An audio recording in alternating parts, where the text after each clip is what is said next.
Did anyone tell you that entering your 80s would completely transform how you see the world? Because even the most prepared, resilient individuals find themselves surprised by this new reality. In this video, we're exploring 5 difficult but important truths about life after 80 that rarely get discussed.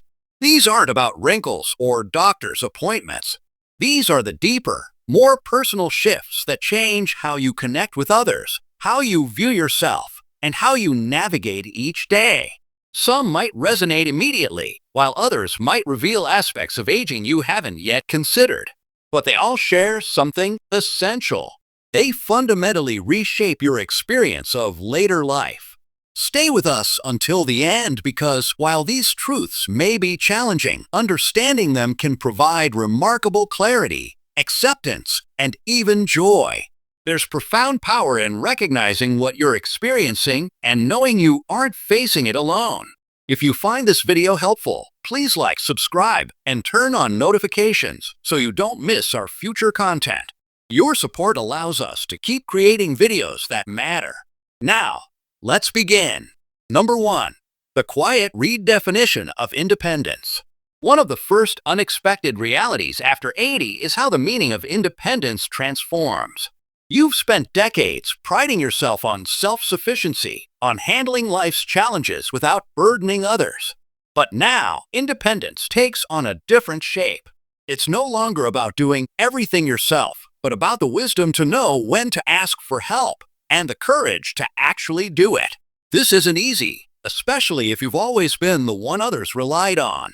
There's an unspoken grief in accepting that some tasks now require assistance, whether it's managing stairs, opening tight containers, or driving at night.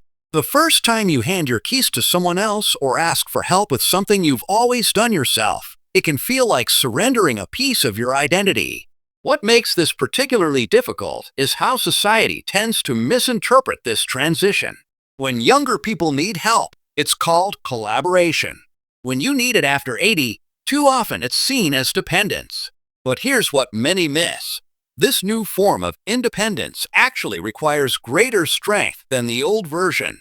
It takes remarkable self-awareness to recognize your changing capabilities, tremendous humility to accept them, and genuine courage to adapt without losing your sense of self. There's nothing diminishing about this evolution.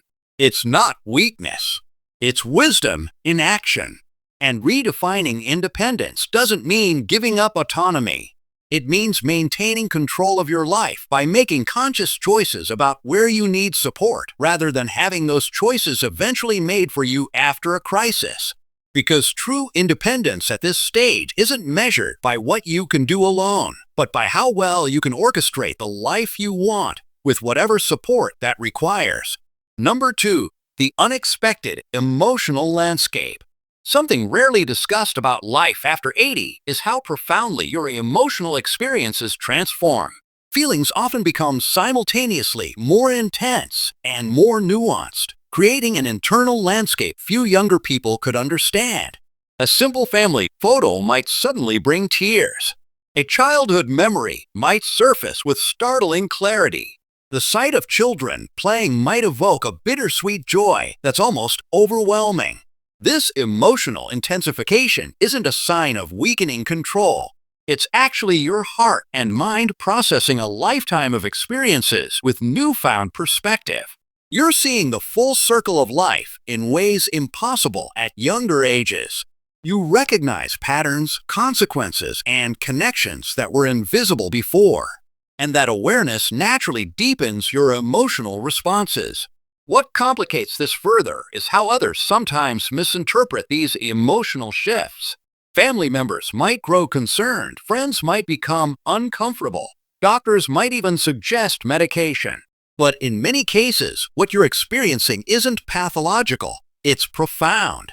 It's the natural culmination of decades of living, loving, losing, and learning. There's an unexpected freedom in this emotional expansion. Without the constraints of career advancement or social positioning that dominated earlier decades, many people after 80 discover they can finally feel things more authentically, express joy more freely, acknowledge grief more honestly. The challenge becomes learning to navigate this richer emotional terrain without apology, while helping others understand that your tears or your laughter aren't signs of fragility, but of a heart that has lived fully enough to feel deeply. If you're still watching and finding value in these insights, please comment number 2 below. And if you haven't already, please subscribe and turn on notifications to support our channel and stay updated with our content. Now, let's continue. Number 3. The paradox of time. One of the most disorienting realities after 80 is how dramatically your relationship with time changes. Days might sometimes drag, especially when dealing with discomfort or limitations, yet years seem to accelerate at a bewildering pace. Simultaneously, your perception of the past transforms. Events from 50 years ago might feel more vivid and immediate than what happened last month. This time distortion can be profoundly unsettling. You might find yourself startled by a mirror reflection, momentarily confused by the elderly person looking back at you when internally, you don't feel fundamentally different from your younger self. This disconnect between your internal experience and physical reality creates a strange temporal dissonance that few discuss openly. What makes this particularly challenging is how it affects your sense of urgency and priority. With decades behind you and an unknown, but clearly finite time ahead, decisions take on different weight. Should you conserve energy or use it while you have it? Should you give away possessions now or wait? Should you speak difficult truths to family members or preserve harmony? There's a constant recalibration between making the most of remaining time and acknowledging limitations. The calendar becomes both more meaningful and somehow less relevant. Birthdays and holidays arrive with astonishing speed, yet a doctor's appointment scheduled months away feels almost theoretical. This paradoxical relationship with time isn't confusion. It's actually a unique form of clarity that comes from standing at a vantage point few ever reach. You see time differently because you've traveled further in it than most around you. Rather than fighting this shifted perception, there's wisdom in embracing it. This new relationship with time can free you from the artificial urgencies that drive younger generations and allow you to focus on what genuinely matters: depth over breadth, quality over quantity, meaning over activity. Because after 8 decades, you've earned the right to measure time by what matters to you, not by what others think should fill your days. Number 4. The invisibility of accumulated wisdom. Perhaps one of the most frustrating realities after 80 is discovering how frequently your lifetime of acquired knowledge goes unrecognized or unsought. You've navigated wars, technological revolutions, economic upheavals, personal triumphs, and devastating losses. You've witnessed massive cultural shifts and adapted repeatedly to changing worlds. This accumulation of experience has given you perspectives and insights unavailable to younger generations. Yet, increasingly, you may find your contributions dismissed, your suggestions overlooked, or your opinions treated as outdated, even on matters where your experience directly applies. In a society that increasingly equates youth with relevance and novelty with value, the profound wisdom that comes only through living can be rendered strangely invisible. This isn't just personally disappointing, it represents a collective loss. When your generation's hard-earned insights go unheard, society loses crucial knowledge about resilience, perspective, and the cyclical nature of many seemingly unprecedented challenges. The young person confidently reinventing approaches you've seen fail multiple times doesn't realize what they're missing by not seeking your counsel. What makes this particularly poignant is knowing that you yourself once didn't fully value the wisdom of your elders. You recognize now what you didn't then, that while information might belong to the young, wisdom often belongs to the aged.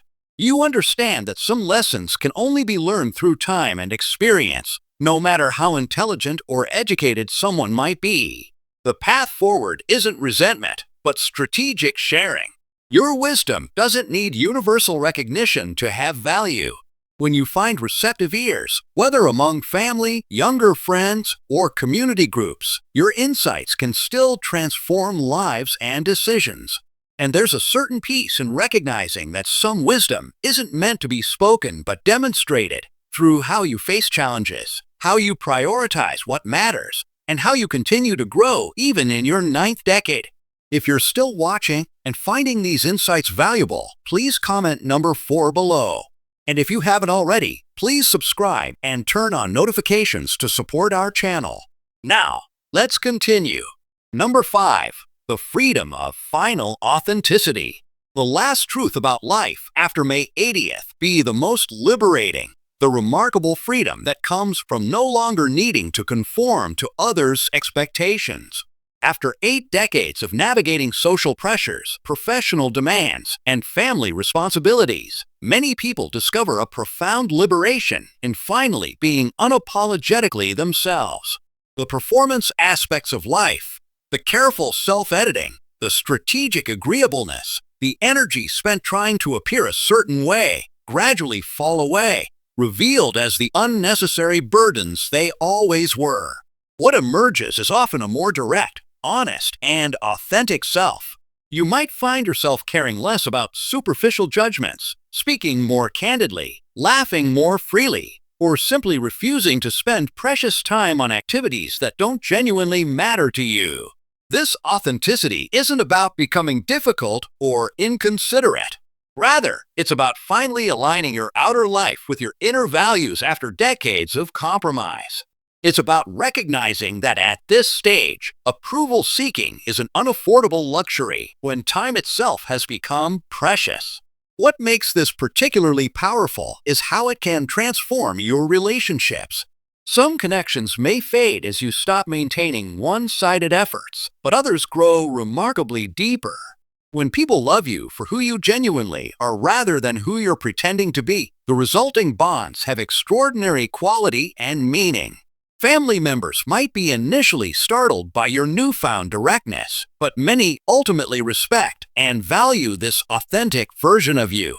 This final flowering of authenticity doesn't happen automatically with age. It requires conscious choice and sometimes courage. There can be real costs to standing firmly in your truth after decades of accommodation. But those who embrace this aspect of advanced age often describe it as one of life's unexpected gifts. The discovery that the freedom to be entirely yourself is the culmination of a life well lived, not its diminishment. If you're finding value in these insights, please comment number 5 below and subscribe if you haven't already. Your support helps us continue creating meaningful content. Final thoughts.